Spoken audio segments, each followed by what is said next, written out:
Okay, welcome back to another lesson. I'll move through these puzzles. All right, today we're looking at simultaneous equations. These two lessons down there. So today we're going to solve simultaneous equations, and these types of equations help us find best solutions to real world problems where we've got multiple variables. What I mean is simultaneous means things happening at the same time. So we've got two equations that we're looking at where they're occurring at the same time, and we want to solve both of them at the same time. Okay, so we're talking about linear equations, only we're talking about straight line graphs. So simultaneous means occurring at the same time. When a point belongs to more than one line, the coordinates of the point satisfy all equations. What that means is we are looking for this point here where these two lines cross. I've got this line here, y equals x plus 2 and y equals negative x. The point right there where they cross is what we refer to as the solution to the simultaneous equation. Okay, so we've got the same variables, x's and y's, but we're looking for that point where they cross. That's what we're going to find because that's what we refer to as the solution to a simultaneous equation. Usually it's kind of like in the real world, some sort of a break-even point. You know, you might be considering doing something, say you can hire a jet ski or something from one provider or another, and they charge a different amount up front and then a different amount per hour. So the amount you pay ends up depending on how much you pay up front and then how much you pay each hour. At some point, one of them is going to be cheaper than the other. A simultaneous equation is where we find the crossover point where one's no longer cheaper anymore, the other one becomes cheaper. It's that type of scenario that we're looking for. So we're looking for two equations that simultaneously share the same x and y coordinates, and that's what we're calling the solution. Okay, there's graphical ways of doing it, which we'll start off with, and at the end of this video we'll look at the algebraic ways. Okay. So in this scenario here, we've given these two lines that we've got over here. They're already graphed on the graph here for us. We have to find the solution. The solution is that point there where they cross over. So we read it off. It's 2 on the x-axis and 1 on the y-axis. So we say, therefore, the solution is the point 2, 1. And that's all we have to do. When the graph is given to you, it's pretty straightforward because you just read that point off. Same with these ones. So if we look at A there, we've got the two lines there that you can have a look at. Read the point off. It is 2 on the x-axis, 1 on the y-axis. So the solution is 2, 1. In C, over here, our point's right there on the y-axis. So it is 4 on the y-axis and 0 on the x-axis. So we write that as 0, 4. Okay, and the last one down the bottom here, you can see 4 and negative 2 is our point there. So on the x-axis it's negative 2, and on the y-axis it's negative 4. So we say the solution to these two equations is negative 2, negative 4, that point. Okay, in this type of example, we've given the solution, we're given this coordinate, which is 5, negative 2. Check if it's the solution to these two equations. So this will be equation 1, this will be equation 2. So the first thing I'll do is substitute 5, negative 2 into equation 1. So what do we got? 3x minus 2y equals 19. I'm going to put 5 in for the x. Hang on a minute. I'm going to put 5 in for my x and negative 2 in for my y. So 3 times 5 minus 2 times negative 2 equals 19. Substitute in. Let's work it out. 3 times 5 is 15. Negative 2 times negative 2. 2 negatives make a positive. 2 2s are 4. Equals 19. And 15 plus 4 is 19 equals 19. So therefore it works in that one. Now I'll just substitute it into equation 2.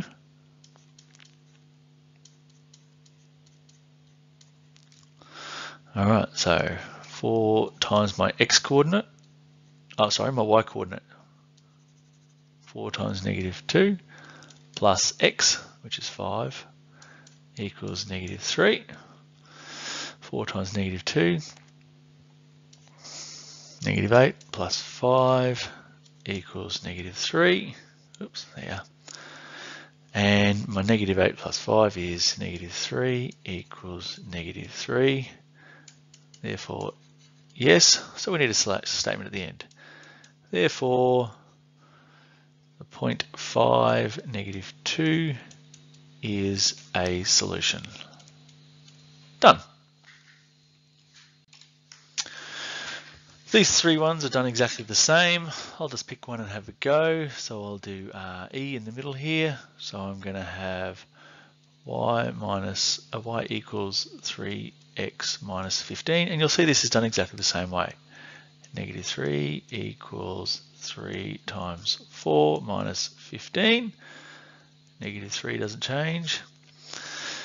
3 times 4 is 12 minus 15. -3 equals -3. That's good. Now the next one, 4x plus 7y equals -5. 4 times 4 plus 7 times -3 equals -5. 4 4s are 16 plus 7 times -3, well that'll be -21. 16 minus 21. All right. Therefore, 4 -3 is a solution. Done. Okay. If these 2 numbers, if one of these didn't work out, say we ended up with 4 equals -3, we'd say 4 does not equal -3. Therefore, not a solution. Okay, that's the only alternative. But in this case, it worked out. So the orange writing is what you have written down. All right, when we have this sort of one, solve these simultaneous equations using the graphical method. All right, so the first thing we'd have to do is graph these 2 lines. And there's a number of ways we can do that. If we take, so this can be equation 1, this can be equation 2. All right, if we take equation 1 first, if I want to find the y-intercept, I let x equals 0. This is one way of graphing. So if x is now 0, I have 0 plus y equals 6.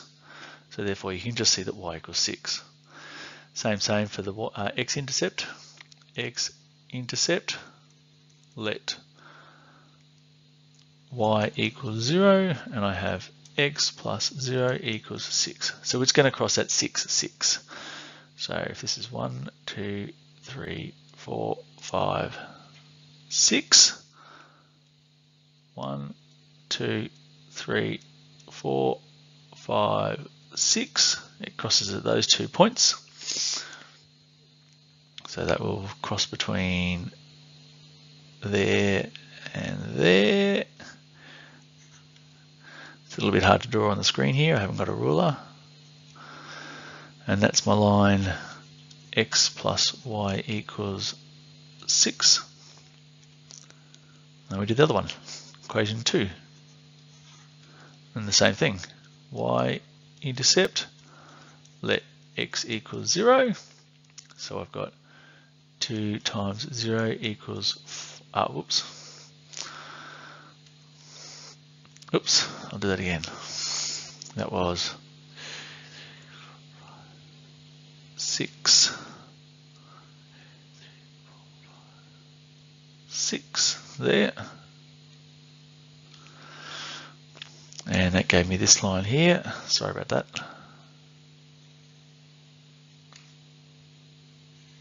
Not really straight, but that'll do. Now, Equation 2.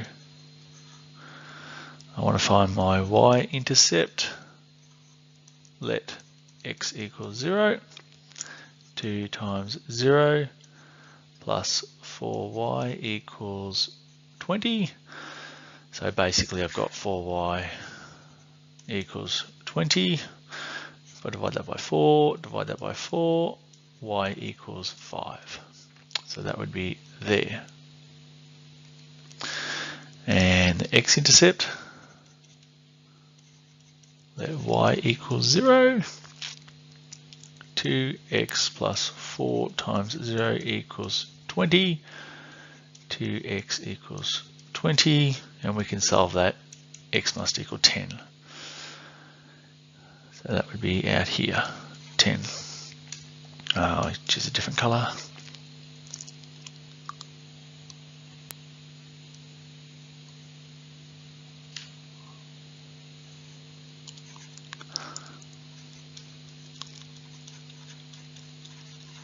And there. So my solution is this point here. I'm sorry if it's not quite that point. It's a little bit hard to draw on here without any rulers or anything like that. So that must be 4 on the y-axis and 3 on the x-axis. Therefore, solution is 3, 4. And we found that graphically. This one's done exactly the same way. Graph it just like you saw me do and find the point where they cross. Same with that one. All right, let's move on. Now we're going to start looking at algebraic methods. So solve these algebraically using the elimination method. Now what we mean is we're going to actually add these two equations together, because you notice we've got a plus 5y and a minus 5y. So if I add these two equations together, so I get like 3x plus 5y plus x minus 5y equals negative 3 plus 19. Okay, so the first thing you probably should think about is labeling them. I'm going to call that number 1 and I'm going to call that number 2. And what I'm going to do is take equation 1 plus equation 2. And I end up with this line that I have down here. Now, why do I do that? Because I've got a plus 5y and a minus 5y. They're going to cancel each other out. All I'm going to be left with is 3x plus x. I'm going to have 4x equals, and so on. I don't have y's anymore. I can now solve for x. That's what we're doing here. We've eliminated the y's. Let's have a look at that in a bit more detail. So, name your equations 1 and 2. We're going to add 1 and 2 together, and we get with 4x equals 16 like we did before. You solve that and x equals 4. So then what you're doing is you are substituting x equals 4 into one of your equations. If we do it in, say, this one, we've only got one x there, into that one, or you could do it into equation 1, it doesn't really matter, you'll still get the same result. So we're substituting in, which is what we've done here. X is now 4, as you can see there, and we solve for y equals 3. Okay. The next bit down here is you can check the solution by substituting the x and y value in. And the last thing we've got down here is where we wrote the solution. X was 4, y was negative 3. That was kind of fast. So let's have a look at the other one. So here's my two equations that I've labelled, 1 and 2.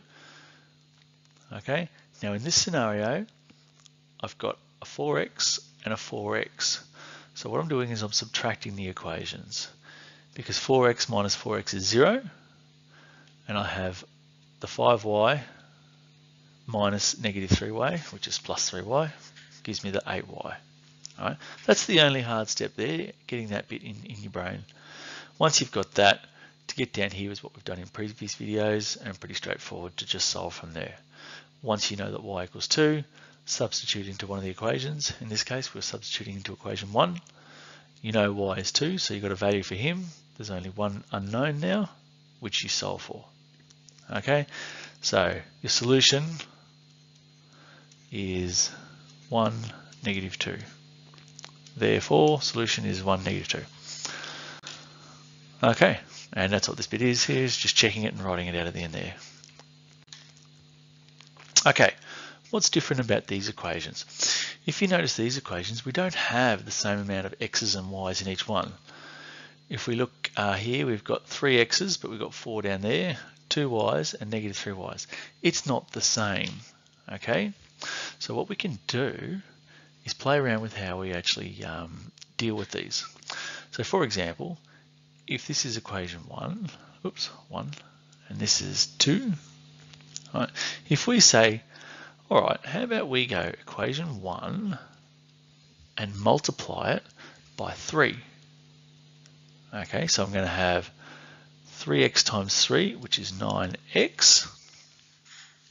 I'm going to have 2y times 3, 2 3s are 6. And 5 times 3 is 15. And I'm going to call that equation 3. I'm going to take equation 2 and I'm going to multiply him by 2.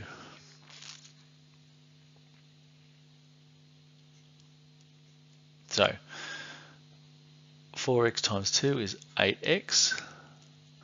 -3y times 2 is -6y. And -16 times 2 is -32. Okay, that's now a new equation that I'm going to call 4. Now, why have we done that? Plus 6y minus 6y. It's like that was a 2, so I multiplied the other equation by 2. That was a 3. I multiplied the other equation by 3. I now have equations 3 and 4. When I want to solve it, if I just add them together, 3 plus 4, I'm going to eliminate variables. What am I going to have? I'm going to have 9x plus 6y plus 8x minus 6y equals 15 minus 32. All right, and you can now see 6y minus 6y eliminates, and you're left with one variable, just the x's that you can add together. Okay. If you'd like, you can have a go at the other one. All we need to do there is rearrange the equations first to make it a bit more, bit easier to deal with. Put the 5 over there to make a new equation, and then you can work out that that becomes new equation number 3. And if we double it, multiply it by 2, it should work out. Okay. If we multiply it by 2, we're going to end up with a 2x there. A 2x there, and you can see how we can eliminate it. Have a go at that one yourself. Alright, so it doesn't matter which variable you choose to eliminate, just pick one and off you go. You'll get the same result anyway. If you only need to change one equation to get the same coefficient, do that and you can eliminate that variable. If the signs in front of the variables are opposite, there's your variable you can eliminate. So if one's plus 4x, one's minus 4x, you know he's the one that's going to go. If the signs are the same, just pick which one that you want to, with the smallest coefficient, and you can eliminate that one. If the signs in front of each variable are the same, multiplying one equation by a negative number and then adding them is often easier than multiplying both by a positive number and subtracting them. Okay, as you go through these, that'll start to become a bit more obvious. Alright, substitution method. This is just a variation on the same thing. Solve these simultaneous equations algebraically using the substitution method. These ones are different because if you look at this, I've got just one y over there and everything else over this side.